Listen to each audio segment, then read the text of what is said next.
नाद बिंदु को बस मैं एक बार रिवीजन जल्दबाजी में करा देता हूँ, ध्यान कीजिएगा। ओंकार की तुलना की गई है हंस से। ओंकार मतलब सृष्टि के बीज, उन्हीं से पूरी सृष्टि की रचना हुई है।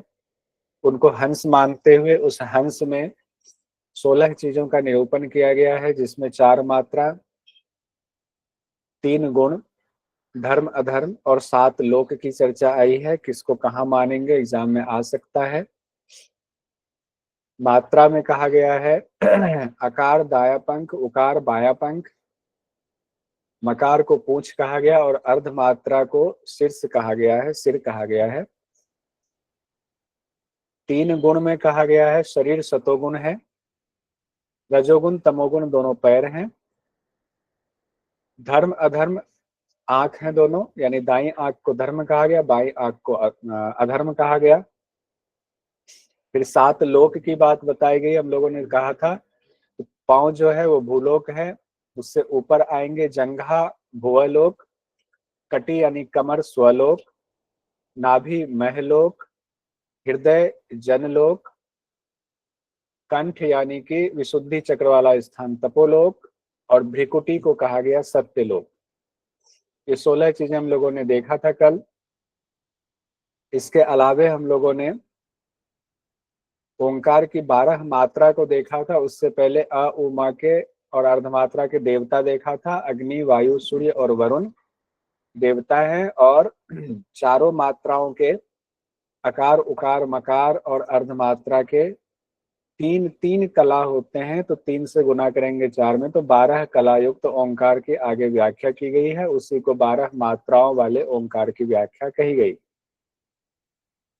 यानी अकार में 3 मात्रा है, उकार में 3 मात्रा, मकार में भी 3 मात्रा नहीं, अकार में 3 कला, उकार में 3 कला, मकार में 3 कला और अर्धमात्रा में 3 कला। तीनों कलाओं को जोड़ेंगे चारों में तो 12 कला, जिसमें घोषणी पहली कला, यानी अब इससे जुड़ा हुआ है। घोषणी पहली कला, विद्युन मात्रा दूसरी, पातंगी तीसरी, वायु वेगनी चौथी, नामधेया 5वीं, ऐन्द्री 6ठी, वैष्णवी सांकरी महती 7वीं 8वीं 9वीं, धृति नारी और ब्राह्मी 9वीं 10वीं 11वीं 12वीं। हम लोगों ने ये निमोनिक भी याद कर लिया था, सब लोगों ने बोल भी दिया था। उसके बाद हम लोगों ने ये भी देखा था कि हर एक मात्रा पर अगर हम ध्यान करते हैं, उसकी साधना करते हैं, किसकी सिद्धि पर क्या फल मिलता है वो भी देखा था। पहली मात्रा पर देखा था कि पूरे धरती का सम्राट बन के उत्पन्न होता है। दूसरी मात्रा में था महान यक्ष के रूप में उत्पन्न होता है। फिर यक्ष से ऊपर विद्याधर थे, उससे ऊपर गंधर्व की बात थी, फिर तुषित देव के साथ की निवास की बात थी, फिर इंद्र के समान पद प्राप्त होती है, फिर विष्णु के परम पद यानी कि वैकुंठ धाम की प्राप्ति होती है, फिर शिव के धाम की प्राप्ति होती है, फिर महलोक में जाते हैं, फिर जनलोक में, फिर तपोलोक में, और फिर सत्यलोक में, शाश्वत ब्रह्मलोक में जाते हैं। ये हम लोगों ने कल देखा था। बहुत ज्यादा डिस्कस इस पर करने की जरूरत नहीं है। उससे आगे आज हम लोग देखेंगे, क्वेश्चन भी हम लोगों ने देखा। आगे है योग युक्त कौन है, किसको माना जाए कि उसमें योग है, योग समाहित है। तो ऐसा साधक जिनके सभी इंद्रियों को जिन्होंने कंट्रोल में कर लिया, तीनों गुणों को जिन्होंने कंट्रोल में कर लिया है साधना करते करते, अब गुण का उनके ऊपर कोई प्रभाव नहीं हो रहा है, गुण को उन्होंने बिल्कुल कंट्रोल में करके उनको सोचिए कि लीन की स्थिति में पहुंचा दिया है, चित्त को परम तत्व में विलीन कर दिया है। तब अब उस साधक की कोई उपमा नहीं होती है, उपमा रहित हो जाते। उपमा कब होती है, मेरी आपकी उपमा है।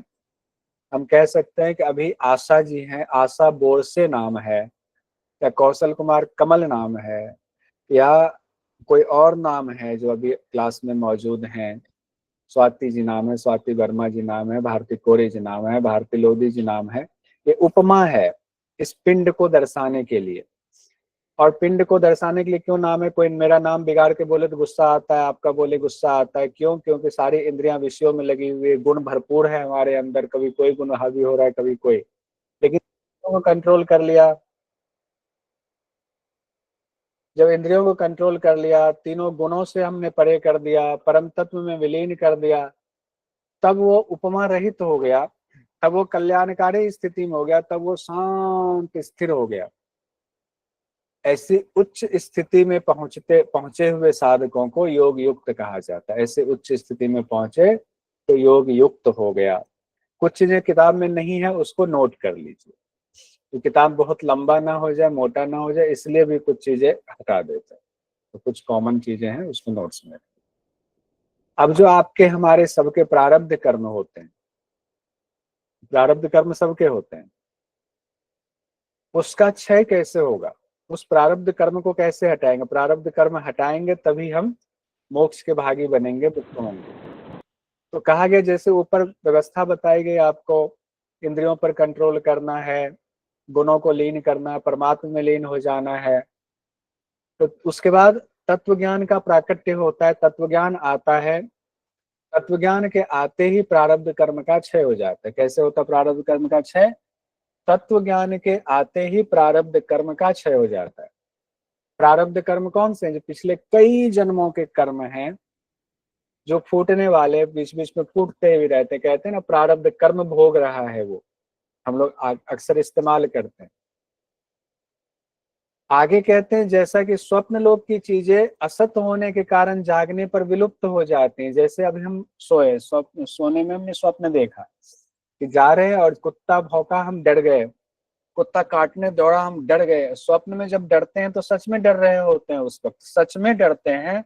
और कई बार तो पसीने में सोए हुए हैं, पसीना पसीना हो जाता है शरीर स्वप्न को देख करके, ऐसा होता है।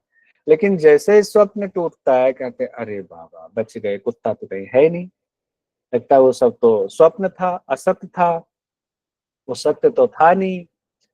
लेकिन जब महसूस कर रहे थे तब वो सत्य लग रहा था।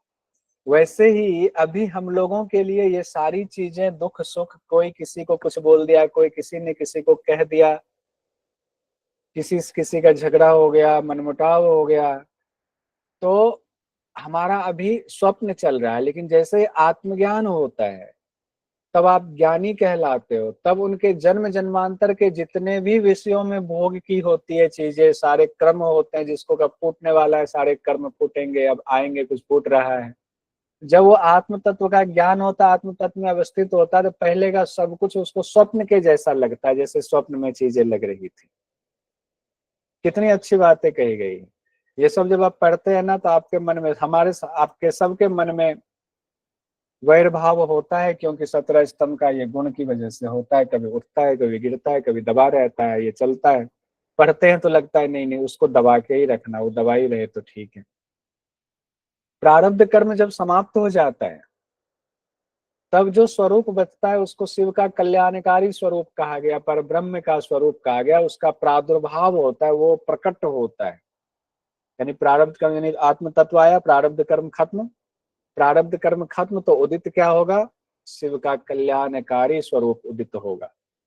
जैसे बादलों के छटने से सूर्यदेव का प्रकाश आता है, वैसे ही वो सारी चीजें अंधकार में जो हमें घेरे हुए है वासनाओं में, सब हट जाता है। फिर नादानुसंधान भी है नाद बिंदु उपनिषद में। नाद बिंदु उपनिषद में नादानुसंधान में क्या कहा गया है? सिद्धासन में बैठना है, और ये इंपॉर्टेंट है, एग्जाम में आ सकता है।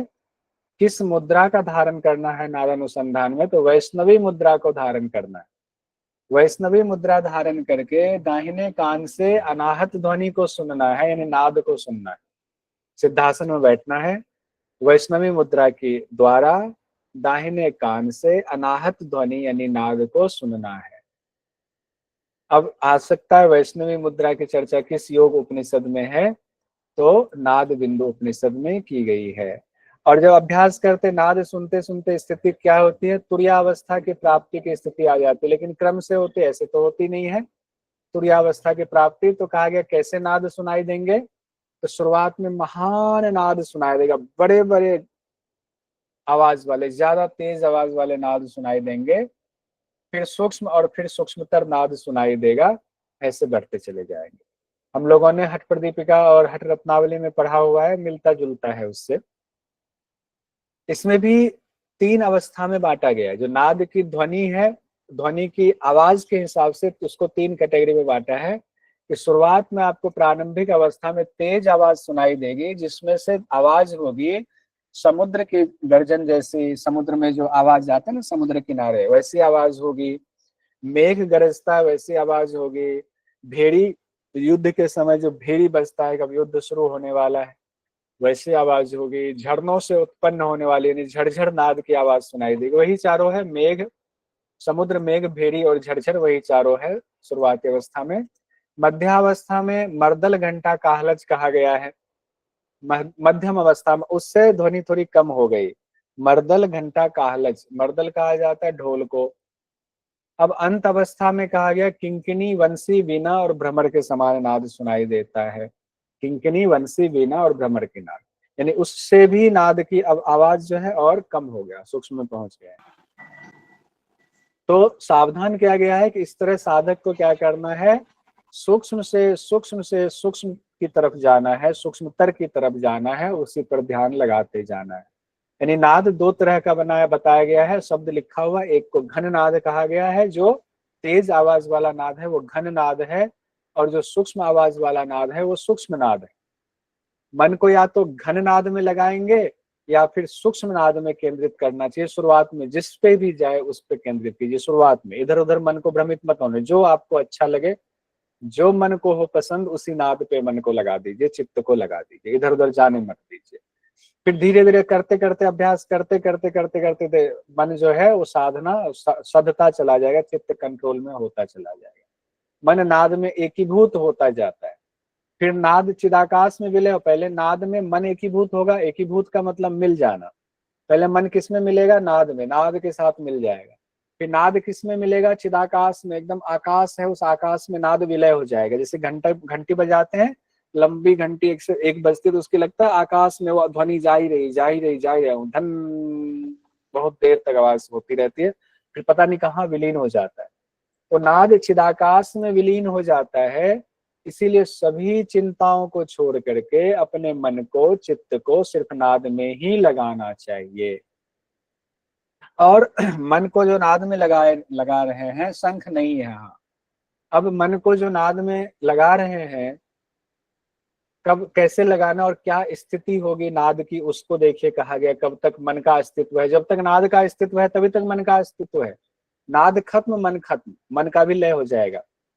मन में आकाश तत्व का संकल्प तभी तक रहता, आकाश का मतलब शब्द से है कि मन में, मन जो है शब्द तभी तक सुनता है जब तक आकाश तत्व का संकल्प है। यानी मन को आपने लगा दिया और उधर शब्द का उच्चारण है तो श्रवण सुनाई दे रहा है। जब शब्द लीन हो गया, मन उसमें शब्द में लीन है, शब्द लीन हो गया तो मन भी लीन हो जाएगा, मन का अस्तित्व भी खत्म हो जाएगा। यानी शब्द लीन होने को क्या कहते हैं, निःशब्द होना। यानी शब्द अब नहीं है। निःशब्द होने पर वह परब्रह्म के परमात्म तत्व का अनुभव करने लगता है। यानी सब कुछ जब लीन हो जाता, मन भी लीन, चित्त भी लीन, शब्द भी लीन, तो नाद के रहने तक ही मन का अस्तित्व है। नाद के समापन होने पर मन का भी लय हो जाता है, मन भी अमन हो जाता है। मन को लीन होने के लिए अमन शब्द का इस्तेमाल किया गया है। अब जब इस स्थिति में हम आप पहुंच जाए तो हमारी आपकी क्या स्थिति हो जाएगी, तब हमारी आपके अंदर कौन से क्या क्या चीजें होंगी, तब हम आप योगी होंगे, न जागृत अवस्था में, न स्वप्न अवस्था में, न सुषुप्ति अवस्था में, सभी अवस्थाओं से मुक्त हो जाएंगे। अब कोई चिंता फिक्र नहीं है। चिंता फिक्र तो तभी तक है ना जब तक मन है। मन ही तो चिंता दिलाता है कि अरे कैसे सिलेबस कंप्लीट होगा, कैसे ये चीजें याद होंगी, याद तो हो नहीं है। अब कहेंगे उदित जी कि हमें पूरा बिना काटे हुए भेजना, कंप्लीट भेजना, सारी चीजें आएंगी कब, जब तक मन है। मन ही तो ये कर रहा है। अब जब मन ही गायब हो गया, चित्त में लीन हो गया, शून्य अवस्था में शब्द के साथ मन ही लीन हो गया उदित जी, तब कौन सी अवस्था, ना जागृत अवस्था, ना स्वप्न अवस्था, ना सुषुप्ति अवस्था, कोई चिंता नहीं। वीडियो अपलोड हो ना हो कोई चिंता नहीं। योगी मृतवत हो जाए, मृतवत का मतलब ये नहीं कि मर जाता है, उनकी इंद्रियां मृतवत हो जाती हैं। तो कोई इच्छाएं नहीं हुई तो मृतवत हो गया, का ये इसका होना नहीं होना बेकार है, तो कुछ ना सलाह देता है ना कुछ इसको भोग की इच्छा है, ये तो बेकार आदमी, मरा हुआ सा है ये। बेसिकली योगी की स्थिति में अलग होता है, उनकी दिव्य स्थिति होती है, वो एकदम प्रफुल्लित होते हैं। कुछ लोग तनाव में मृतवत हो जाता है, तनाव के मृतवत वाली बात नहीं है। तो योगी मृतवत हो जाता है, तब फिर वह शंख दुदुम्भी जैसे नाद का श्रवण नहीं करता है कभी। जो अभी हम नाद का श्रवण कर रहे थे, अब नाद सुनने की जरूरत नहीं, फिर नाद विलुप्त हो गया, निःशब्द हो गया, नाद भी नहीं सुनता, यानी हम आप फिर नाद भी नहीं सुनेंगे, ऐसी अवस्था हो जाएगी। मन तो अमन हो जाता है, निचेष्टा रहित हो जाता है, ये बात भी अलग से कह दी गई है, मन चेष्टा रहित हो जाता है। फिर हमें ना शीत यानी कि ना ठंड लगती है, ना गर्मी लगती है, ना सुख ना दुख का अनुभव होता है। मान अपमान से परे हो जाते हैं। अभी मान अपमान का बड़ा हमें भय होता है, किसी ने दो बात कह दिया तो ऐसे कैसे कह दिया। तब जो तुर्यावस्था में हम पहुंचते हैं तो सदैव तुर्यावस्था में मौजूद रहते हैं, सदैव तुर्यावस्था में चले गए, शिवोहम वाली स्थिति में पहुंच गए। यहाँ पर कुछ इंपॉर्टेंट सवाल देखिए। 18 जून 24 को पूछा गया, नाद बिंदु उपनिषद में उल्लिखित ओंकार के काल की मात्राओं का सही अनुक्रम कीजिए। तो सब लोग मैसेज में जल्दी जल्दी अच्छे से पढ़ लीजिए, थोड़ा समय लीजिए और फिर बताइए। समय लीजिए, फिर मैसेज में भेजिए, फिर जो है बोलिएगा। लास्ट सेकंड है सर।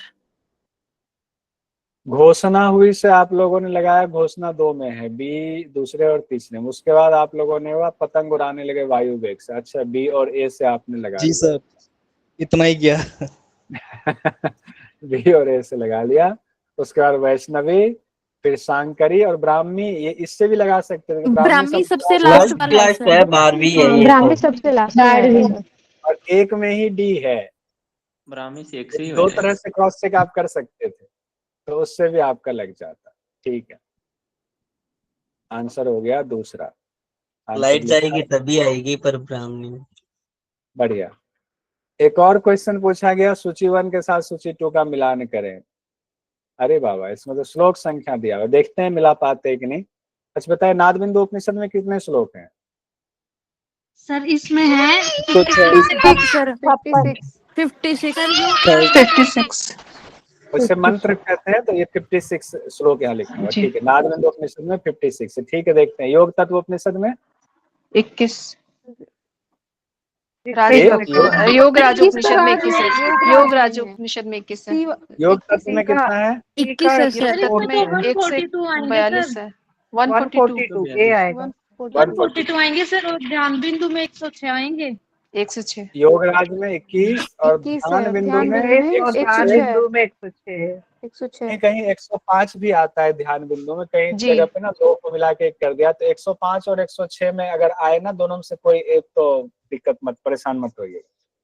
105 106 को लेकर के ना थोड़ा डाउट होता रहता है, किसी किसी पुस्तक में अलग दिया हुआ है। ठीक है, ये भी कर लिया। अब हम लोग आते हैं अक्टूबर 22 में पूछा गया, सूची 1 सूची 2 को मिलान कीजिए। वायु वेगनी, ऐन्द्री, महती, नारी। तो वायु वेगनी को किससे लगाए, कौन सी मात्रा हो? चतुर्थ। फर्स्ट ऑप्शन है सर, लग गया सारा। चतुर्थ बी। ये ऑप्शन आएगा। लग गया सारा। ऐन्द्री हो गया छठी। महती 11वीं है, नारी 9वीं और नारी है 11 और नारी 11वीं। 11, 9 2 11 हो गए। 9 2 11। ठीक है, 9वीं और नारी हो गई 11वीं में। तो आप कौन सा बैठा इसमें? एक का हो गया आपका चतुर्थ। ये ऑप्शन सर। एक का बी वाला कौन सा? First option. फर्स्ट। 2 1 4 3। ठीक है, आइए अब आते हैं नवंबर 21 में पूछा गया, नाद बिंदु उपनिषद में 12वीं मात्रा को क्या कहा जाता है? कितना ब्राह्मी। नाद बिंदु उपनिषद के अनुसार द्वितीय मात्रा का नाम, इसमें अब सही गलत चुनना है। द्वितीय मात्रा का नाम विद्युन मात्रा। सुन तो लीजिए, पहले क्वेश्चन पूरा देखिए, क्योंकि ये वो वाला क्वेश्चन है ना आपको। इसमें 2 3 4 हो जाएगा। 2 3 4 होगा सही। 5 भी आ जाएगा सर। 12वीं का तो वो है। 2 3 5 5 तो है। 1 3 5 होगा सर। 1 3 5 सर 1 3 5 सी ऑप्शन है। 135। तो अभी गड़बड़ कैसे हो रहा था? महती तो सर वो महती ऊपर वाले नौवीं ऑप्शन है। ना भूल गई, सोचा कि ऊपर है इसमें। 3 5 द्वितीय मात्रा विद्युन मात्रा हुआ। द्वितीय मात्रा पतंगिनी नहीं है। दसवीं मात्रा धृति है। देखो नौवीं में महती माता ने बुलाया, धृति नारी ग्राम में आ जाओ, धृति हो गई ना 10वीं मात्रा। इंद्री नहीं है, 12वीं है। 1 3 5 सही है और 2 और 4 गलत है। ठीक है, जो लोग शुरुआत में कह रहे थे वो देख लीजिएगा। तो आंसर था सी वाला। अब नवंबर 2020 का क्वेश्चन देख लीजिए। नाद बिंदु उपनिषद के अनुसार ओंकार की किस मात्रा में? सर इसमें आंसर गलत है। 1 3 5 तो आंसर लिखा हुआ है। 12वीं। ओंकार की 12वीं। किस मात्रा में प्राण त्याग फल ब्रह्मलोक की प्राप्ति? चलिए 12वीं में, एक ही बार में दे दिया था। ठीक है। नाद बिंदु उपनिषद के अनुसार ओंकार की 12वीं मात्रा डैश के नाम से कई बार ये क्वेश्चन पूछा गया। ब्राह्मी। सत्यलोक से जुड़ा हुआ, ध्यान रखिए। नाद बिंदु उपनिषद के ओंकार की कितनी मात्राएं बताई गई? 12 मात्रा बताई गई। 12 है, 12 हो गया। ये 12 मात्रा संपन्न हो गया। यहाँ हमारा नाद बिंदु उपनिषद हो गया कंप्लीट। अब हम लोग आगे पढ़ेंगे